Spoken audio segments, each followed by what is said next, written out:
மிகுந்த சந்தோஷம் உண்டானது. यीशु मसीह जब पैदा हुआ बहुत बड़ा खुशी हुआ। இயேசு சிலுவையிலே தம் ஜீவனை கொடுத்த பொழுது ரட்சிப்பு உண்டானது. जब यीशु मसीह क्रूस पर अपना जीवन दिया तो उद्धार हुआ। நம்ம எல்லாரும் எப்படி ரட்சிக்கப்பட்டோம் தெரியுமா? हम सब कैसे उद्धार हुए हैं? இயேசு கிறிஸ்து ரத்தத்தாலே ரட்சிக்கப்பட்டோம். यीशु मसीह के लहू से उद्धार पाते हैं। இயேசு இந்த பூமிக்கு வருவதற்கு முன்னாடி यीशु मसीह संसार में आने से पहले பழைய ஏற்பாட்டு காலத்தை पुराने नियम में அவங்களுக்கும் ரத்தத்தால தான் ரட்சிப்பு. उनको भी लहू से उद्धार है।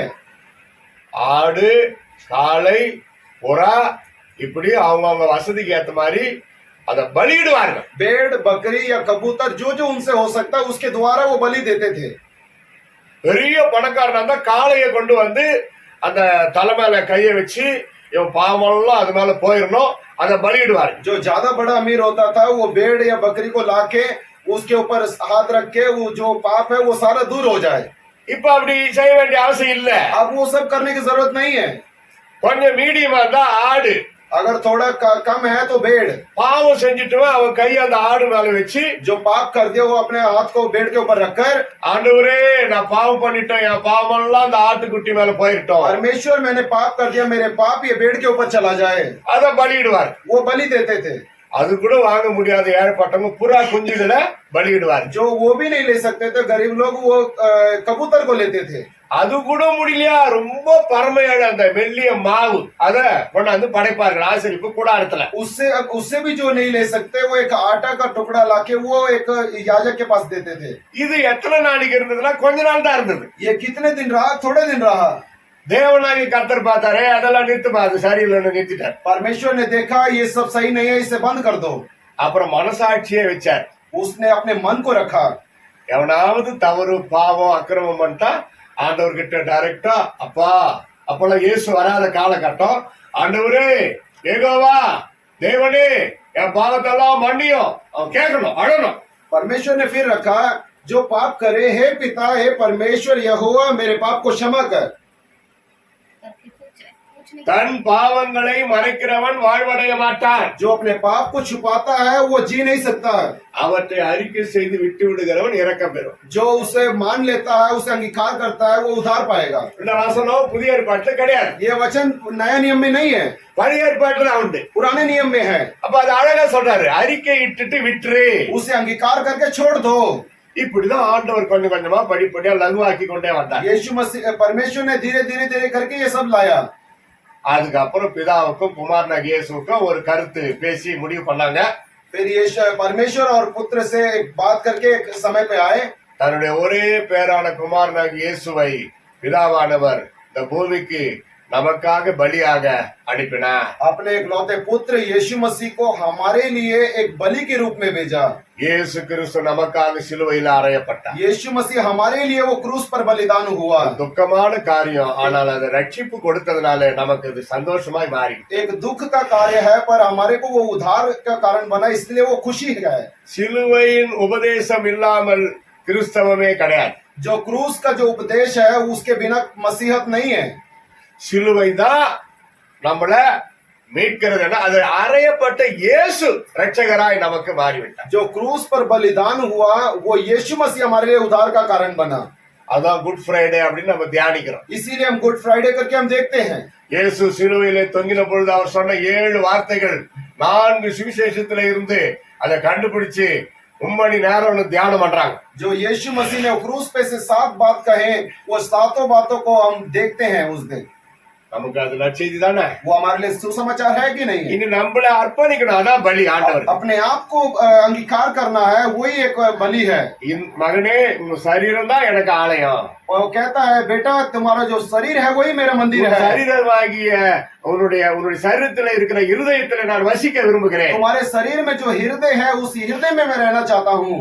நீ எப்பேற்பட்ட பாவியா இருந்தாலும் உன் இருதயத்துல எனக்கு இடம் கொடுத்தாலும் பாவங்களை எல்லாம் நான் மன்னிப்பேன். आप कितने बड़े पापी क्यों ना हो, आपके हृदय में जगह दो तो मैं तुम्हारे हृदय में रहना चाहता हूँ। உன்னை நான் பரிசுத்தமாய் நடத்துவேன். मैं तुझे पवित्रताई से चलाऊंगा। மோட்ச பேர்மித்துல கொண்டு போய் சேர்ப்பேன். मैं वो स्वर्ग में तुझे ले जाऊंगा। அல்லேலூயா. हालेलुया। வெறும் பணத்துக்காக, வியாதி நீங்கணும்ன்றதுக்காக, ஆசீர்வாதங்களுக்காக மட்டும் அல்ல இயேசு கிறிஸ்து. यीशु सिर्फ पैसों के लिए या बीमारी से चंगाई पाने के लिए, आशीष के लिए नहीं है। விசாசம் அற்புதம் செய்யறான்னு நம்ம எல்லாருக்குமே தெரியும். शैतान भी अद्भुत करता है, हम सबको पता है। அப்ப இயேசு கிறிஸ்து நோயில இருந்து விடுதலை ஆக்கினதுனால நான் இயேசு கிட்ட வந்தேன் அப்படின்னா அது பைபிள் படி சரியானது அல்ல. यीशु मसीह ने मुझे चंगाई दिया, इस करके मैं यीशु के पास आया, ये बाइबल के अनुसार सही नहीं है। யோசித்து பாருங்கள். आप सोच के देखो, ஆதாம் ஏவாளுக்கு இந்த கனியை புசிக்க வேண்டாம் என்று ஆண்டவர் தான் சொன்னார். ये आदम और हवा को ये फल नहीं खाना करके परमेश्वर ने ही कहा। பிசாசு ஆதாம் ஏவாளை வஞ்சித்தானே, அது ஆண்டவருக்கு தெரியாதா?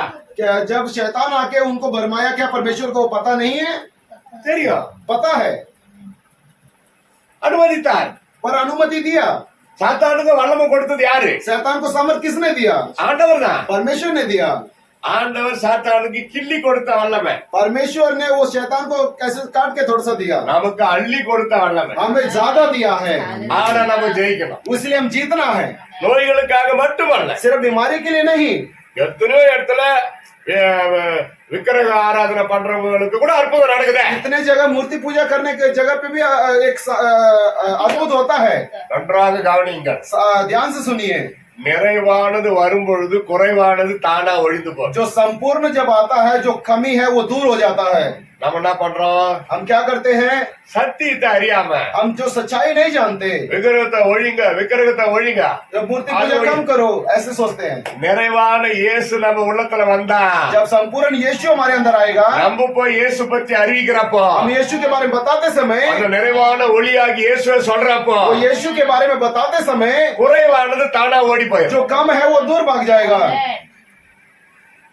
மிக்ஸி வந்தால், अगर मिक्सी आए, அம்மிக்கல்லு தானா போயிடும். वो जो एक पत्थर है चलपटा दूर हो जाएगा। அது யாரும் கம்பல்சரி பண்ணி ஒழிக்க வேண்டிய அவசியம் இல்ல. उसे जोर जबरदस्ती करके भगाने की जरूरत नहीं है। மிக்ஸி கிரைண்டர் வந்தா, अगर मिक्सी आ जाए, அம்மிக்கல்லு உரல் தானா அதை நம்ம யூஸ் பண்ணவே மாட்டோம். वो चिलपटा ज्यादा हम इस्तेमाल नहीं करते। ஒளியாகி இயேசு வந்தால் விக்கிரகம் கட்டோடு ஒழிந்து போகும். जब वो रोशनी यीशु आए तो वो जो अंधकार है वो भाग जाएगा। வியாதிக்காக மட்டும் இல்ல இயேசு, सिर्फ बीमारी के लिए यीशु नहीं है, இதெல்லாம் உலகத்துல வரும் போகும். ये सब इस संसार में आएगा और जाएगा। உன்னதமான அந்த மோட்ச பேருமத்திலே நாம் போய் சேர்வதற்காக இயேசு நம்மை ரட்சிக்க இந்த பூமிக்கு जो வந்தார். ऊंचाई पे वो यीशु है, वो ले जाने के लिए हमें, हमारे लिए वो मरा। இந்த சிலுவையில அறையப்பட்ட இயேசுவை நாம் தியானிக்கிறது மட்டுமல்ல, वो क्रूस पे जो बलिदान हुआ उस यीशु को हम सिर्फ ध्यान ही नहीं देना, அவரோடு கூட நாம் அந்த சிலுவை பாடுகளை சுமந்து சந்தோஷமா அந்த உலகத்துல சாட்சியாக வாழணும். उसके साथ जो वो जो उसने जो वेदनाएं सही, उसको हम साथ में सहते हुए हम स्वर्ग में जाना है। மரத்திலே தூக்கப்பட்ட எவனும் சபிக்கப்பட்டவன் என்று எழுதியிருக்கிறபடி இயேசு கிறிஸ்து நம் சாபங்களை போக்க, நம் பாவங்களை போக்க சிலுவையிலே அறையப்பட்டு நம் சாபங்களை எல்லாம் ஏற்றுக்கொண்டார். जो क्रूस पे बलिदान हुआ है वो श्रापित ऐसे करके है, पर यीशु हमारे लिए वो श्रापित हुआ। ஏதோ ஒரு சாபம் இருக்குதுன்னு இனிமேல் யாருமே சொல்லக்கூடாது.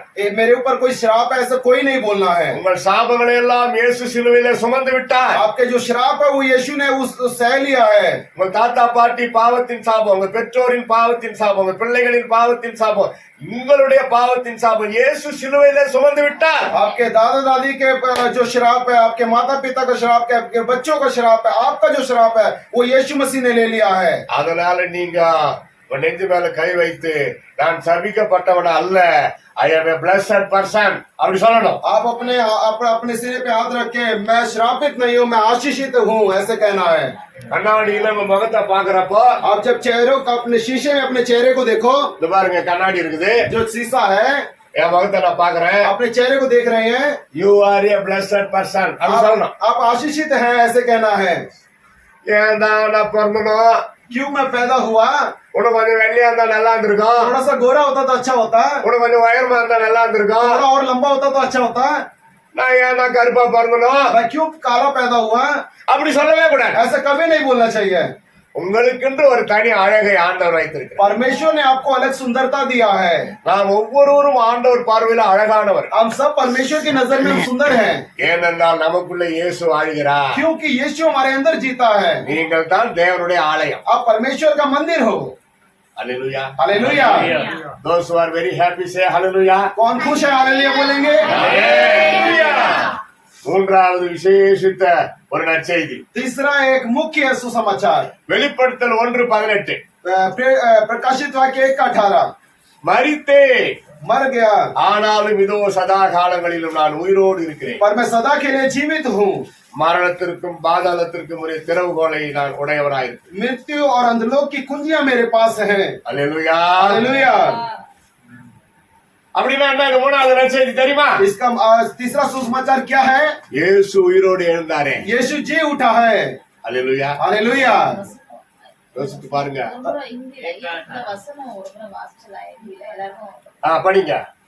ரெவல்யூஷன் 1:18. प्रकाशित वाक्य 1:18। मैं मर गया था और अब देख मैं युगानुयुग जीवता हूँ और मृत्यु और अधोलोक की कुंजियां मेरे ही पास है। Praise the Lord. Hallelujah. Hallelujah. அதே மாதிரி அம்மா சொன்ன மாதிரி முதல் நற்செய்தி லூக்கா 2:10-11 படிச்சிருங்க. இயேசு பிறந்தது. पहला सुसमाचार लूका 2:14। आकाश में आकाश में परमेश्वर की महिमा और पृथ्वी पर उन मनुष्यों में जिनसे वह प्रसन्न है शांति हो। आमीन। இதோ எல்லா ஜனத்துக்கும் மிகுந்த சந்தோஷம் உண்டாக்கும் நற்செய்தி உங்களுக்கு அறிவிக்கிறேன். ये लोगों के लिए सुसमाचार मैं बताता हूँ। இன்று கர்த்தராகிய கிறிஸ்து எனும் ரட்சகர் உங்களுக்கு தாவீதின் ஊர்ல பிறந்திருக்கிறார். இந்தில கொஞ்சம் எழுத்து அந்த நம்பர் மாறும். அதுக்கு முன்னாடி 8, 9 நினைக்கிறேன். 10 3 10. तब स्वर्गदूत ने उनसे कहा, मत डरो, क्योंकि देखो मैं तुम्हें बड़े आनंद का सुसमाचार सुनाता हूँ, जो सब लोगों के लिए होगा, कि आज दाऊद के नगर में तुम्हारे लिए एक उद्धारकर्ता जन्मा है। இதுதான் முதல் நற்செய்தி. ये पहला सुसमाचार है। இரண்டாவது நற்செய்தி என்ன? दूसरा सुसमाचार क्या है? இயேசு சிலுவையில் அறையப்பட்டார். यीशु मसीह क्रूस पर मारा गया। கலாத்தியர் 3:13. गलातियों 3:13। மரத்திலே தூக்கப்பட்ட எவனும் சபிக்கப்பட்டவன் என்று எழுதியிருக்கிறபடி கிறிஸ்து தாமே நமக்காக சிலுவையில் அறையப்பட்டு நியாயப்பிரமாணத்தின் சாபத்திற்கு நம்மை நீங்களாக்கி மீட்டார். 3:13। मसीह ने जो हमारे लिए शापित बना हमें मोल लेकर व्यवस्था के शाप से छुड़ाया, क्योंकि लिखा है, जो कोई काठ पर लटकाया जाता है वह शापित है। Praise the Lord. Hallelujah. Hallelujah. இயேசு பிறந்தார், यीशु पैदा हुआ, இயேசு மரித்தார், यीशु मर गया, இயேசு உயிரோடு எழுந்தார். यीशु जी उठा। இயேசு உயிரோடு எழுந்தார். விசுவாசிக்கிறீங்களா? क्या आप विश्वास करते हैं यीशु जी उठा है? டவுட்டா இருந்தா 1.5 லட்சம் अगर किसी को शक है, செலவு பண்ணு, போய் இஸ்ரேல்ல போய் பார்த்துட்டு வாங்க. आप 1.5 लाख रुपए खर्च करके इजराइल में जाके देख के आओ। இல்ல என்ன மாதிரி ஏழைப்பட்டவங்க யூடியூப்ல இயேசு உயிர் தெழுந்த கல்லறை போட்டு 15 நிமிஷம் யூடியூப்ல பார்க்கலாம். जो मेरे जैसे गरीब है वो यूट्यूब में यीशु मसीह का कब्र ऐसे देख के सर्च करेंगे तो उसमें आएगा। நம்ம தான் பைபிள்ல படிச்சு நம்புறோம், விசுவாசிக்கிறோம். அது நம்பாதவங்க தான் போய் பார்த்துட்டு வராங்க. हम बाइबल में पढ़ के हम विश्वास कर रहे हैं, जो विश्वास नहीं करते वो देख के आते हैं। எவ்வளவு காரியத்துக்கு பணம் தேவைப்படுது, அதுக்கு செலவு பண்ணலாம். 1.5 லட்சம் ரூபாய் இருந்தா நம்ம எவ்வளவு நல்ல காரியம் செய்யலாம் ஊழியத்துல. அங்க போய் நான் பார்த்துட்டு சுத்திக்கிட்டு எங்கன்னா உழுது எழுந்து ஓடியா இருந்தா விட நம்ம யூடியூப்லயே பாத்துக்கலாம். कितने कार्य है खर्च करने के लिए, अगर वो 1.5 लाख हो, बहुत सेवकाई में हम खर्च कर सकते हैं। हम वो यूट्यूब में हम देख सकते हैं वो सब। ஆனா அந்த எம்ப்ளாயிங்க ரிட்டையர் ஆனாக்கா பணம் கொடுக்குறாங்களே கவர்மெண்ட்ல, மற்றவங்களுக்கு கொடுக்கறதுக்கு மனசு வராதுன்னு சில கேஸ் இருக்குது. அதுங்க போய் பார்த்துட்டு வருது. जो एम्प्लॉय है वो जब रिटायर होते हैं उनको जो गवर्नमेंट देती है वो कुछ लोग ऐसे जाके देख के आते हैं। தாராளமா இப்ப பாருங்க, இயேசு உயிர் தெழுந்த அந்த கல்லறைய கண்ணால பார்க்கலாம். यीशु जो जी उठा है वो खबर को हम अपनी आंखों से देख सकते हैं। இயேசு பிறந்த இடத்த பார்க்கலாம். यीशु जहाँ पैदा हुआ हम देख सकते हैं। இயேசு சிலுவையில் அறையப்பட்ட அந்த கல்வாரி மலையில கூட ஜனம் போயிட்டு பார்த்துட்டு வராங்க. यीशु मसीह जहाँ मारा गया वो कलवारी पहाड़ पे देख सकते हैं। சிலுவையில் அறையப்படுறதுக்கு முன்னாடி கெத்செமனே தோட்டத்துல ஜெபம் பண்ணினாரே ஒலிவமலை, அந்த இடத்த கூட போய் பார்க்கலாம். जो जहाँ पे उससे पहले गेत्सेमन मैदान में प्रार्थना किया वो भी देख सकते हैं। கட்டு கதை அல்ல, வரலாற்று ஆதாரம். ये कोई सुनी सुनाई कहानी नहीं है, ये सब हुआ है। உலகத்துல எந்த கல்லறையும் காலியா கிடையாது. யாரும் இதுவரைக்கும் செத்து போனவர்கள் உயிரோடு எழுந்ததே கிடையாது. आज तक इस संसार में कोई ऐसा जो मर के जी उठा है ऐसा कोई नहीं है। இயேசு ஒருவரே. यीशु ही एक है। இயேசு மட்டுமே செத்து மூன்றாம் நாள் உயிரோடு எழுந்தார். यीशु ही मर के तीसरे दिन जी उठा है। சொல்லுவாங்க சார், இயேசு செத்து போனார். यीशु मर गया। ஆமா, அவர் செத்து உயிரோடு எழுந்து பரலோகம் போனார். அதான் செத்து போனார். हाँ, वो मर के वो तीसरे दिन जी उठ के स्वर्ग चला गया है। அவர் இங்கே இல்லை, அவர் உயிர் தெழுந்தார். वो यहाँ नहीं है, वो जी उठा है। அதான் நம்ம சந்தோஷமா இருக்கோம். इसीलिए हम खुश हैं। நம்ம ஆதாரம் இல்லாத எதையோ ஒண்ணா கும்பிடுறது கிடையாது. हम बिना आधार के हम उसकी आराधना नहीं करते हैं। நான் உயிருள்ளவரா இருக்கிறேன், பயப்படாதே மகனே. मैं जीवित हूँ, डरो मत मेरे बेटे। நான் உன்னோடு கூட இருக்கிறேன், பயப்படாதே மகனே மகளே. मैं तेरे साथ हूँ, डरो मत मेरे बेटे मेरे बेटी। நீ பயப்படுகிற காரியங்கள் உனக்கு நேரிடுகிறது இல்லை. आप जिस कार्य से डरते हो तुम्हारे पास नहीं है। நான் உன்னோடு கூட இருக்கிறேன். मैं तेरे साथ हूँ। உனக்கு விரோதமா எழும்பும் எந்த ஆயுதமும் வாய்க்காதே போகும். जो तुम्हारे विरुद्ध जो हथियार उठते हैं वो कभी सफल ना होंगे। உனக்காக நான் யுத்தம் பண்ணுவேன். मैं तेरे लिए युद्ध करूंगा। இயேசு நமக்கு இன்றைக்கும் ஜீவிக்கிறவராய் நம்மோடு கூட இருக்கிறார். यीशु आज भी हमारे लिए जीता है, वो हमारे साथ है। இது மூன்று நடந்து முடிந்தது. ये तीनों हो गया है। நடக்க போறது ஒண்ணு இருக்குது. अभी और एक होने वाला है। என்ன தெரியுமா? क्या आपको पता है? இயேசு வரப்போகிறார். यीशु आने वाला है। அல்லேலூயா. हालेलुया। 1 தெசலோனிக்கே पहला थिस्सलुनीकियों 4 அதிகாரம் 4 अध्याय 16வது வசனம். 16 वचन। கர்த்தர் தாமே ஆரவாரத்தோடும் பிரதான தூதனுடைய எக்கால சத்தத்தோடும் தேவ மகிமையோடு வானத்திலிருந்து இறங்கி வருவார். அப்பொழுது கிறிஸ்துவுக்குள் மரித்தவர்கள் முதலாவது உயிரோடு எழுந்திருப்பார்கள். பின்பு உயிரோடு இருக்கிற நாமும் மேகங்களுக்கு எதிர்கொண்டு போய் இவ்விதமா எப்பொழுதும் கர்த்தருடனே கூட இருப்போம். क्योंकि प्रभु आप ही स्वर्ग से उतरेगा, उस समय ललकार और प्रधान दूत का शब्द सुनाई देगा, परमेश्वर की तुरी फूकी जाएगी और जो मसीह में मरे हैं वे पहले जी उठेंगे। இயேசு வருவாரா? क्या यीशु आएगा? Do you believe? क्या आप विश्वास करते हो? இயேசு நீங்க நம்பினாலும் நம்பாவிட்டாலும் இயேசு வருவார். आप चाहे विश्वास करो या ना करो, यीशु आएगा। இவையெல்லாம் நடந்து நிறைவேறி இருக்க இயேசு வருவார். அதுவும் நிறைவேறும். ये सब हो गया है, वो भी होगा, यीशु आएगा। அது கடைசி காரியம், அதனால கொஞ்சம் தள்ளி தள்ளி போடுறார். ये एक आखिरी कार्य है, इसीलिए थोड़ा थोड़ा देर कर रहे हैं। வெளிப்படுத்தல படிக்கிறோம், மனம் திரும்ப வேண்டும் என்று நான் தவணை தவணை தவணை கொடுத்து கொண்டே இருக்கிறேன். मन फिराने के लिए मैं बार बार मौका देता हूँ। மனம் திரும்பி கொண்டே இருக்கணுமா? अब मन क्या बार मन फिराना है? எந்த ரட்சிக்கப்பட்டிருந்தாலும் இருக்கிற கொஞ்ச நஞ்சம் குறைய ஒவ்வொரு நாளும் ஜெபம் பண்ணி அதை விட்டுறணும். अगर हम उधार पाए हैं, अगर हमारे अंदर कोई कमी है, हम प्रार्थना करके उसे छोड़ देना है। நாளுக்கு நாள் பரிசுத்தத்தின் மேல் பரிசுத்தம் அடையணும். दिन ब दिन हम पवित्र में बढ़ता जाना है। வெளிப்படுத்தின விசேஷத்துல மட்டும் 3 இடத்துல இதோ சீக்கிரமாய் வருகிறேன். प्रकाशित वाक्य में 3 बार लिखा है, मैं शीघ्र आता हूँ। அது படிச்சு முடிக்கலாமா? क्या हम पढ़े उसे? கடைசி அதிகாரம் आखिरी अध्याय ரெவல்யூஷன், प्रकाशित वाक्य கடைசி அதிகாரம் आखिरी अध्याय 7வது வசனம் 7 वचन। பாருங்க. 7th word. हाँ, देख मैं शीघ्र आने वाला हूँ, धन्य है वह जो इस पुस्तक की भविष्यवाणी की बातें मानता है। அல்லேலூயா.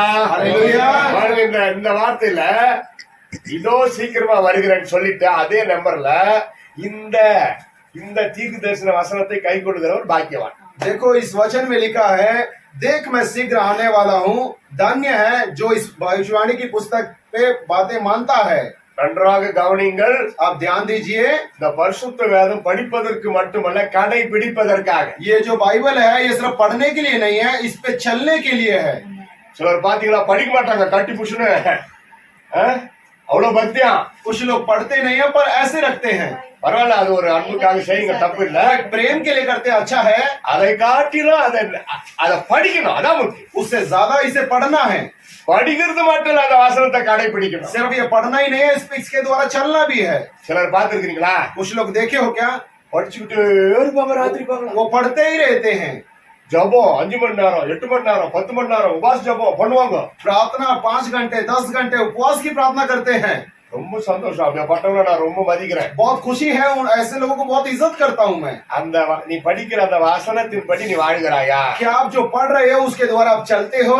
பொய் நாவு கர்த்தருக்கு அருவருப்பு அப்படி இருக்குது பைபிள்ல. जो झूठा जो जीव है वो परमेश्वर के लिए गिरना है, ऐसे कहता है। 5 மணி நேரம் ஜெபிக்கிற ஒரு சகோதரனோ சகோதரியா 50 பொய் சொன்னா நீ படிச்சதுல என்ன பிரயோஜனம்? आप 5 घंटे आप प्रार्थना करते हो, अगर आप 50 झूठ बोलो तो उसका क्या फायदा है?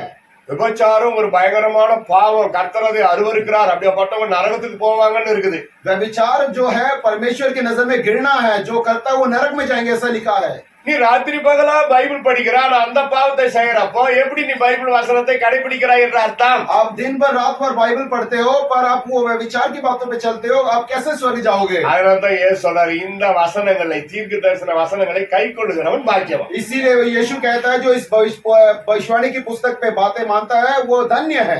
கை கொள்ளுகிறவன் பாக்கியவான் என்றால் கை கொள்ளாதவன் சபிக்கப்பட்டவன். जो बातें मानता है वो धन्य है, जो बातें नहीं मानता है वो श्रापित है।